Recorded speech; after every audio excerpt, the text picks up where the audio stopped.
Bonjour, donc dans cette présentation, nous allons parler de l'épidémie en cours d'Ebola qui se déroule en Afrique centrale, essentiellement en République démocratique du Congo. Donc, ça va d'abord m'amener à vous donner des précisions que je ne vous avais pas données dans mes autres présentations sur Ebola.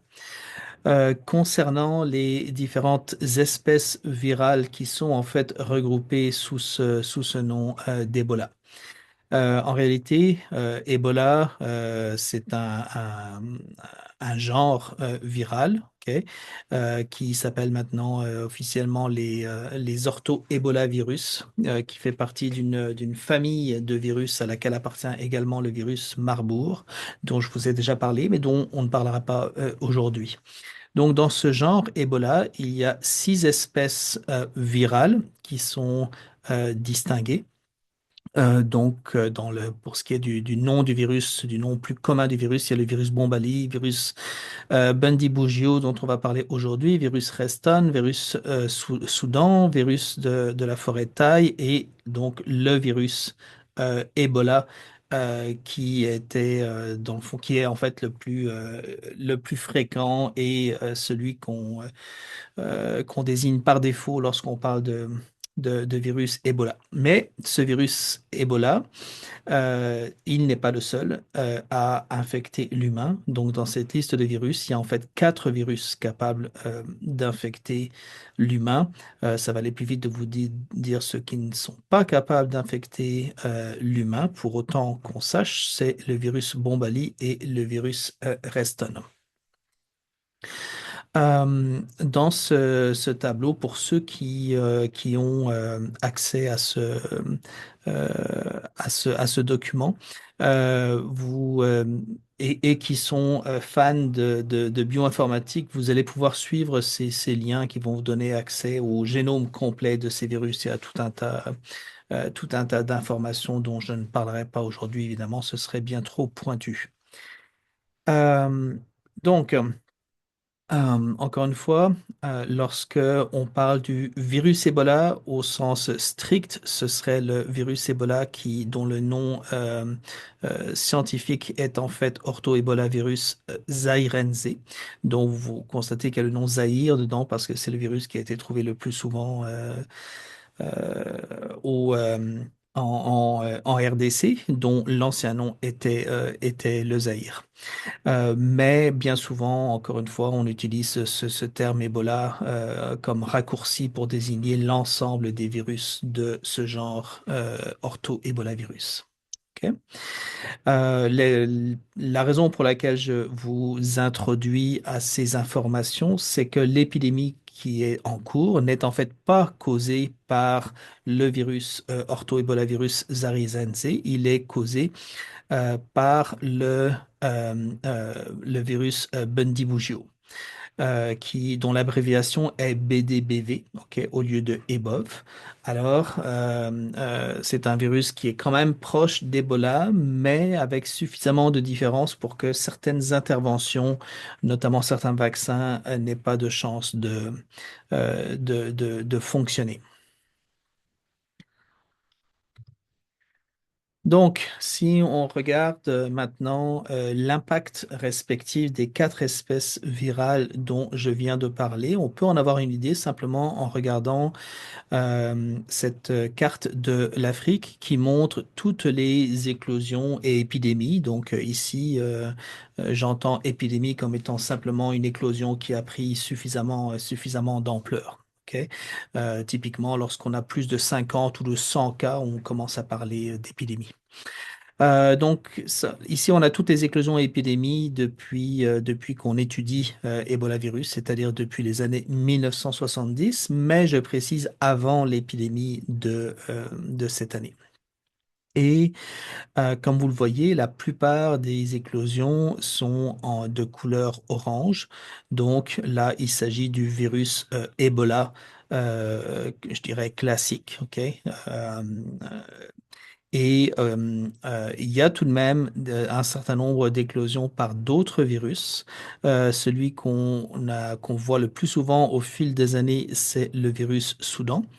Donc Ortho Ebola virus sudanense, donc qui est ici en bleu et qui a causé des éclosions en Ouganda, dont j'ai parlé dans une autre présentation, ainsi qu'au Soudan évidemment.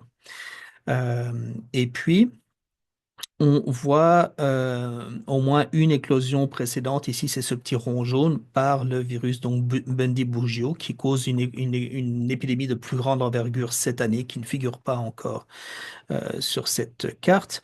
Le virus de la forêt de taille est beaucoup plus rare. On voit tout de même une toute petite éclosion ici à la frontière entre la Côte d'Ivoire et le Libéria.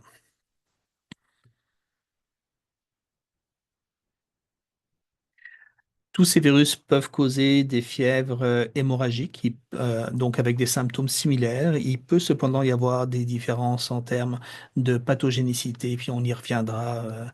C'est justement pertinent cette année.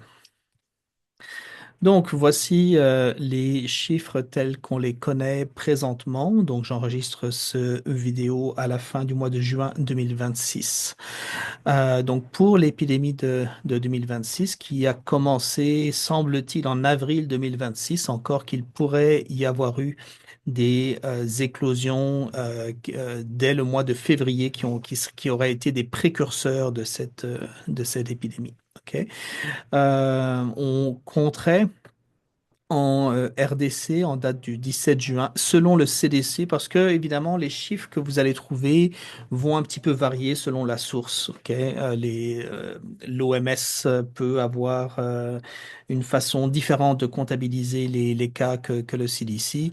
Bon, mais je vous dirais que ça reste dans le même ordre. Donc, selon le CDC, en mi-juin, on avait environ 900 cas confirmés en République démocratique du Congo et 232 décès. OK. Euh, Simplement une vingtaine de cas en Ouganda. Donc, beaucoup moins de cas en Ouganda qu'en RDC. Donc le total est autour de un petit peu plus de 900. Et puis selon d'autres sources que j'ai trouvées, si l'on ajoute, par exemple certaines sources vont ajouter les cas probables, non confirmés mais probables, eh bien on est autour de 1000 ou un petit peu plus de 1000. Donc ça se tient. Euh, le taux de létalité, c'est-à-dire le nombre, pas le nombre, mais le pourcentage de personnes qui sont atteintes de la maladie et qui vont décéder de cette maladie, pour l'instant, se situe autour de 25%. Ok, c'est un petit calcul que vous pouvez faire simplement à partir des chiffres qui sont présents dans ce tableau. Et euh,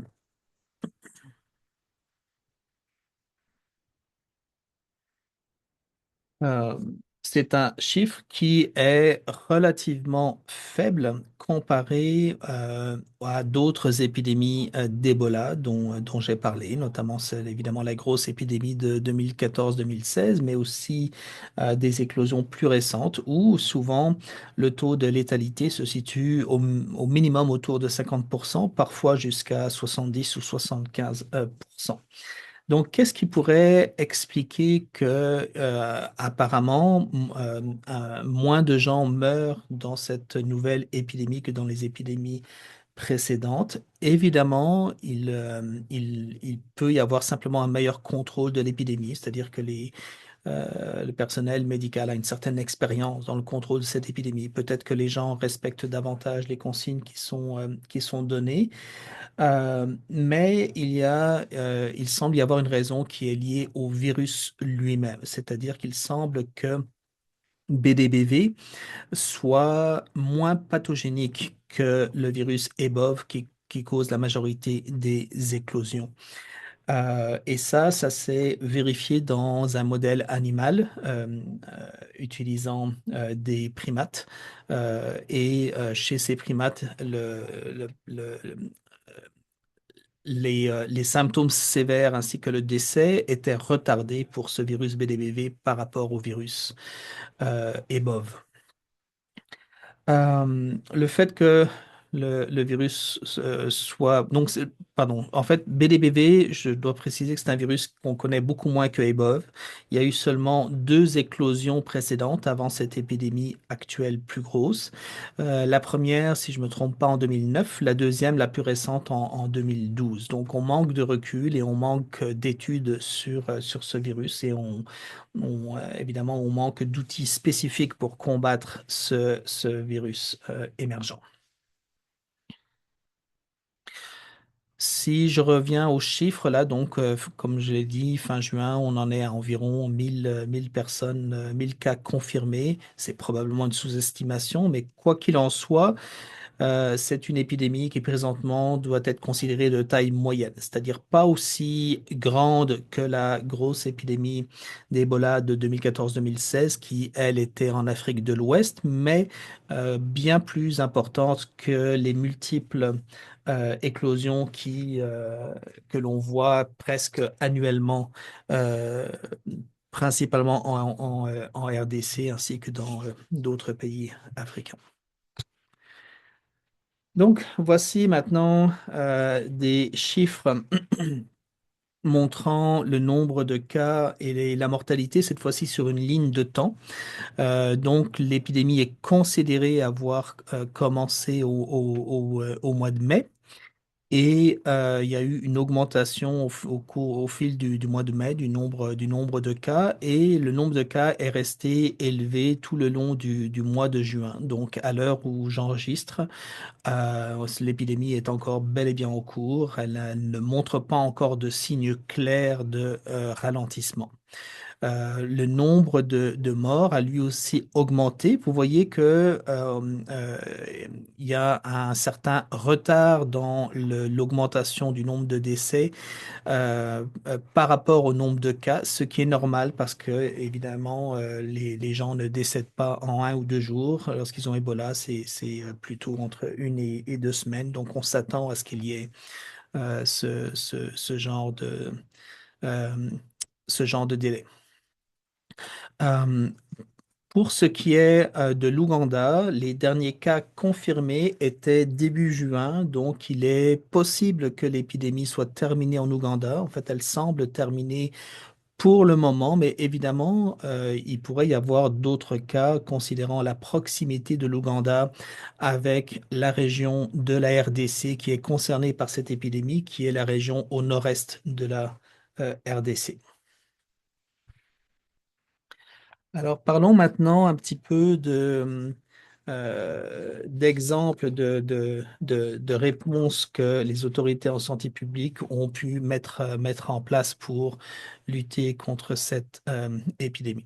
Donc, premièrement, l'OMS a déclaré cette épidémie comme étant une urgence de santé publique de portée internationale.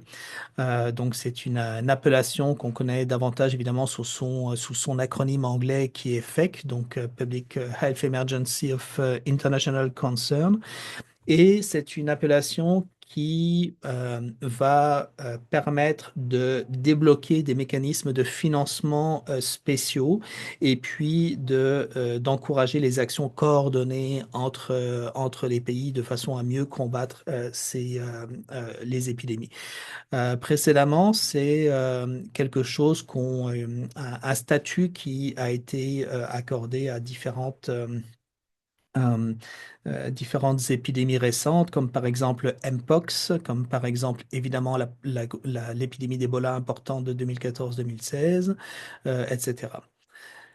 Euh, L'aide internationale a été débloquée relativement rapidement. Évidemment, on pourra toujours dire que c'est insuffisant, mais il y a de l'aide qui a été débloquée, qui a été concentrée là où c'était le plus important, c'est-à-dire la fourniture d'équipements de protection pour le personnel médical des régions concernées et également la fourniture de tests de diagnostic, ce qui évidemment est important pour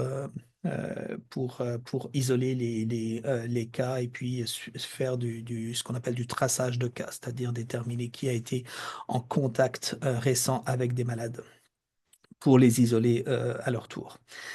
Et puis les traiter notamment dans des essais vaccinaux qui visent donc les personnes ayant été en contact récent. Donc c'est une stratégie là dont j'ai déjà parlé qui fonctionne bien pour Ebola. C'est-à-dire qu'on vaccine pas des populations entières, on vaccine les personnes qui sont les plus à risque d'avoir été exposées à Ebola, c'est-à-dire les proches des personnes qui ont été touchées.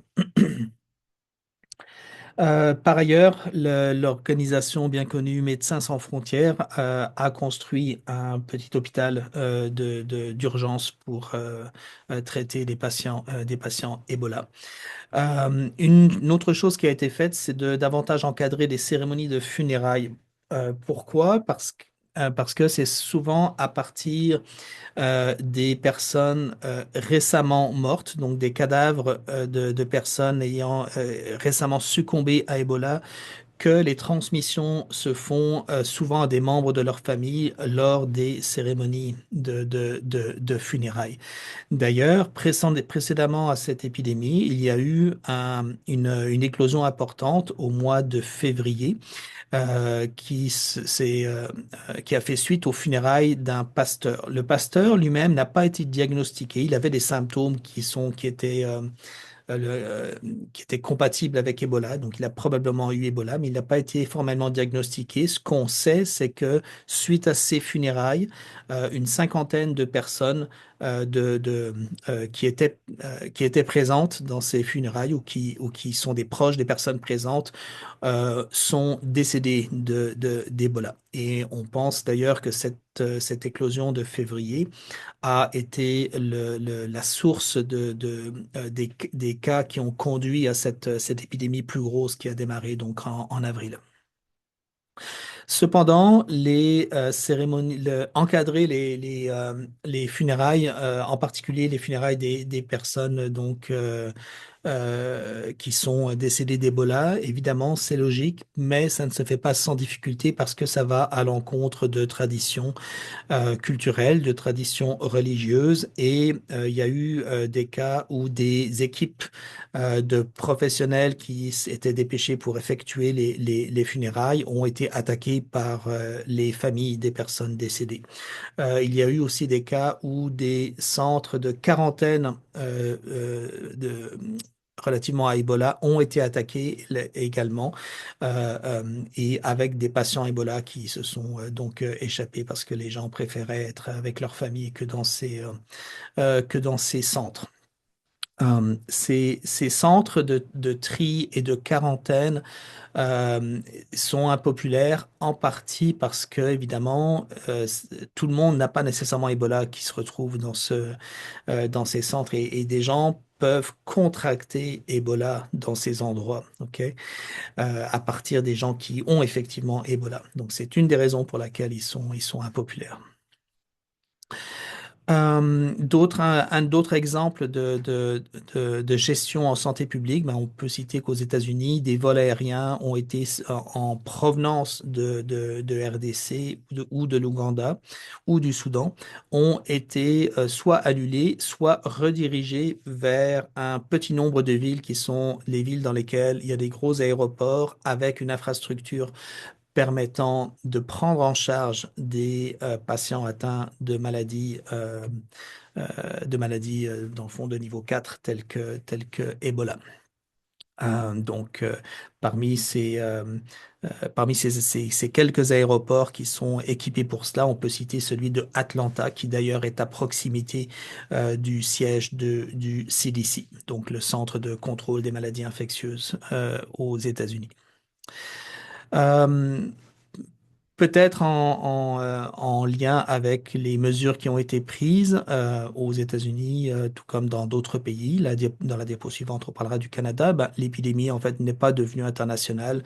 Il y a, à ma connaissance, il n'y a pas de cas importés qui ont été rapportés en, euh, en Europe ou en Amérique du Nord. Donc, si vous voulez avoir un bon résumé de cette épidémie de 2026, je vous renvoie à cet article publié dans Science que je mettrai à disposition, en tout cas des étudiants de MCB 10-16. Donc, parlons un petit peu du Canada, comme, comme je le disais. La priorité a été, dans le fond, d'empêcher l'arrivée de personnes infectés et puis évidemment encore plus d'empêcher le virus d'infecter de nouvelles personnes en sol canadien si une personne infectée venait à se trouver au Canada. Donc, les mesures qui ont été prises depuis le mois passé. Le gouvernement canadien a suspendu les visas d'immigration pour trois pays, donc RDC, Ouganda et Soudan du Sud, jusqu'à fin août. Donc, Soudan du Sud, je précise que en tout cas à l'heure qu'il est, il n'y a pas eu de cas. Cependant, c'est un pays qui est très proche de la zone où se trouvent de la zone qui est endémique pour cette épidémie. D'où son inclusion dans cette petite liste. De plus, en plus du fait que les visas d'immigration ne sont plus délivrés, l'entrée en provenance de ces pays est suspendue pour les non-canadiens. Pour ce qui est des résidents canadiens, donc essentiellement, ça va être les citoyens canadiens ainsi que les résidents permanents. Évidemment, eux, en tout cas, j'avoue, je ne suis pas 100% sûr pour les résidents permanents, mais les citoyens canadiens, bien évidemment, on ne va pas les empêcher de revenir au Canada, mais il y a une procédure de quarantaine, donc et pas quarantaine, on entend isolement à la maison, de 21 jours qui est imposé. Donc, un Canadien qui viendrait, par exemple, de la RDC, depuis le mois passé, doit avoir un plan de quarantaine qu'il soumet aux autorités sanitaires canadiennes et qu'il doit faire approuver avant de pouvoir revenir. Euh, et donc ça implique d'avoir une habitation au Canada, d'avoir la capacité de prendre plusieurs semaines de congé de son travail, d'avoir la capacité de commander l'essentiel, c'est-à-dire de la nourriture, de se faire livrer de la nourriture sans contact euh, ce qui est maintenant évidemment assez facile à peu près n'importe où au Canada. Et puis, il y a obligation pour ces personnes qui sont donc en quarantaine de surveiller leurs symptômes tous les jours et de communiquer avec la santé publique tous les jours pour donner des nouvelles de leurs symptômes. Si un des symptômes apparaît, et le symptôme qui va être principalement surveillé, ça va être la température. Donc, on demande à ces personnes de prendre leur température tous les jours. Pourquoi est-ce que c'est le symptôme principal que l'on surveille? Pas parce que c'est le plus spécifique de la maladie. En réalité, la température, c'est pas un symptôme très spécifique, mais c'est un symptôme qui est presque, presque universellement présent dans le cas de fièvre hémorragique causée par Ebola. Et de plus, et de façon encore plus importante, c'est un symptôme qui est très facile à surveiller. Évidemment, tout le monde a un thermomètre chez soi. Donc, si un symptôme apparaît, que ce soit la température ou un autre, il y a obligation de communiquer ce symptôme aux autorités en santé publique du Canada. De plus, il y a une nouvelle quarantaine qui va démarrer à partir de la date de ce nouveau symptôme. Donc, la quarantaine d'origine était de 21 jours à partir du moment où on entre dans le pays. Si par exemple au bout d'une semaine, il y a de la fièvre qui apparaît, ben, on va ajouter 21 jours. OK? Et évidemment, dans cette période où il y a des symptômes, en fait, excusez-moi, c'est pas qu'on va ajouter 21 jours, c'est que le compteur va repartir de zéro. Et pendant cette période-là, évidemment, on peut s'attendre à ce que la santé publique soit beaucoup plus en contact avec la personne concernée, possiblement qu'il va y avoir des tests qui vont être faits à la maison, possiblement qu'on va venir chercher la personne pour venir euh, la traiter dans un endroit qui est conçu pour ça. À ma connaissance, il n'y a pas eu de cas, donc, comme je le disais, d'Ebola pendant cette épidémie au Canada. Il y a même une loi sur la mise en quarantaine au Canada et pour votre information, cette loi-là prévoit des amendes allant jusqu'à 1 million de dollars et des peines d'emprisonnement allant jusqu'à 3 ans d'emprisonnement. À ma connaissance, il n'y a pas encore eu de cas de personnes qui ont été poursuivies de façon sérieuse en lien avec cette loi sur la mise en quarantaine, encore que j'avoue ne pas avoir fait de recherche spécifique là-dessus, mais j'ai rien qui est arrivé à mes oreilles. C'est difficile d'imaginer que quelqu'un sera envoyé en prison pour 3 ans pour cette raison, sachant que au Canada, parfois les meurtriers sortent au bout de quelques années de prison. Mais qui sait? Le futur le dira peut-être. Donc voici un aperçu du genre de mesures que la santé publique d'un pays euh, peut, euh, peut prendre. Donc, quelles sont les nouveautés en termes de prévention et ou de traitement pour Ebola dans le contexte de cette nouvelle épidémie? Bon, dans le fond, il y a des bonnes nouvelles et des moins bonnes nouvelles. Le vaccin qui avait été mis au point à peu près en 2015, dont je vous avais parlé, Hervé Bou, lui n'est pas, on ne s'attend pas à ce qu'il soit actif contre le virus BDBV parce qu'il a été conçu pour EBOV. Et donc, l'OMS a tenu à faire un communiqué pour officiellement déconseiller l'utilisation de ce vaccin dans cette épidémie.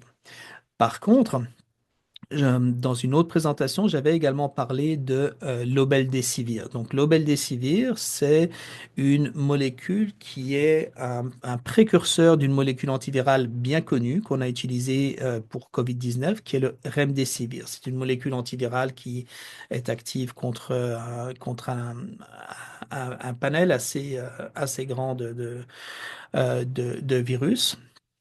Et l'obeldesivir a le potentiel d'être actif contre BDBV. De plus, il a un avantage très intéressant de pouvoir être administré par voie orale, ce qui simplifie beaucoup les choses par rapport aux molécules qui sont injectables. Donc, il y a un essai clinique qui est en cours euh, en RDC et concerne dans le fond, la prévention des symptômes de la maladie, de l'acquisition et des symptômes de la maladie post-exposition. OK? Donc, dans cette stratégie qu'on appelle PPE, qu'il ne faut pas confondre avec la prophylaxie pré-exposition qu'on connaît bien pour le VIH, qui est la PRPE au Canada, PrEP en anglais. Donc, PPE, c'est autre chose. PPE, ce sont les personnes qui sont confirmées d'avoir été en contact avec le virus. Donc, essentiellement, ça va être les proches de personnes qui ont été malades ou qui sont morts de cette maladie. Et donc, ces personnes, on va leur donner ce médicament, qui est un médicament antiviral, c'est pas un anticorps, c'est un médicament qui va inhiber la polymérase du virus.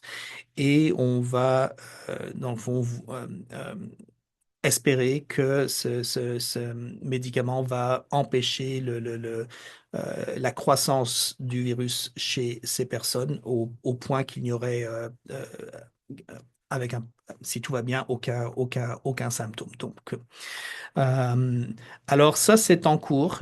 Il y a pas de nouvelles. Donc, c'est le petit encart à droite ici, c'est un article également publié dans Science, également par Monsieur Kupferschmidt, qui, euh, qui fait un bon résumé de cet essai clinique. C'est disponible gratuitement. Je vous invite à aller le chercher si c'est quelque chose qui peut vous intéresser.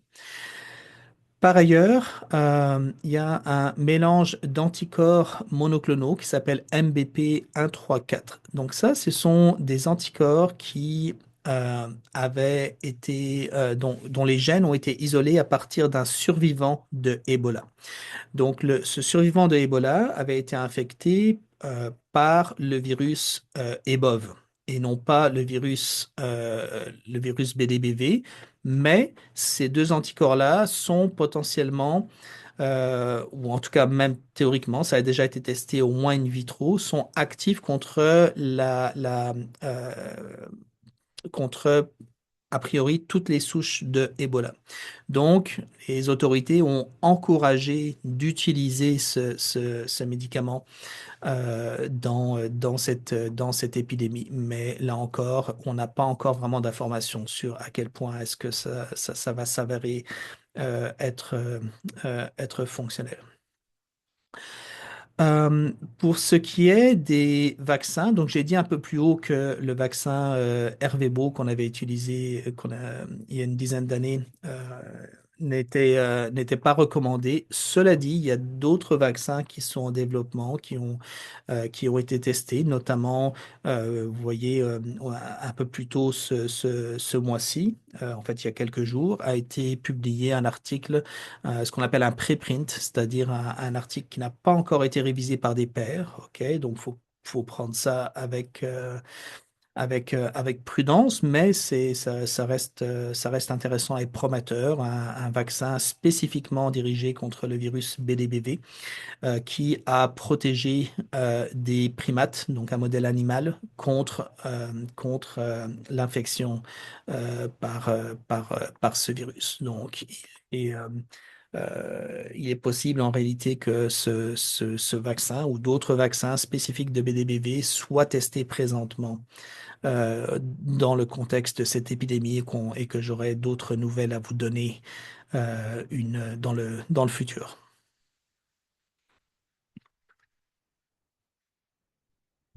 Donc, pour finir, comme je le fais parfois, je vais simplement vous donner des liens vers des ressources, simplement, cette fois-ci en langue française, que ce soit sur le virus et la maladie elle-même, et puis des réponses en santé publique, notamment l'article provenant de Santé Canada qui résume les mesures aux frontières dont je vous parlais un petit peu plus tôt, et puis évidemment un dossier qui est assez complet provenant de l'OMS. Donc l'OMS a des documents en français qui sont assez bien faits.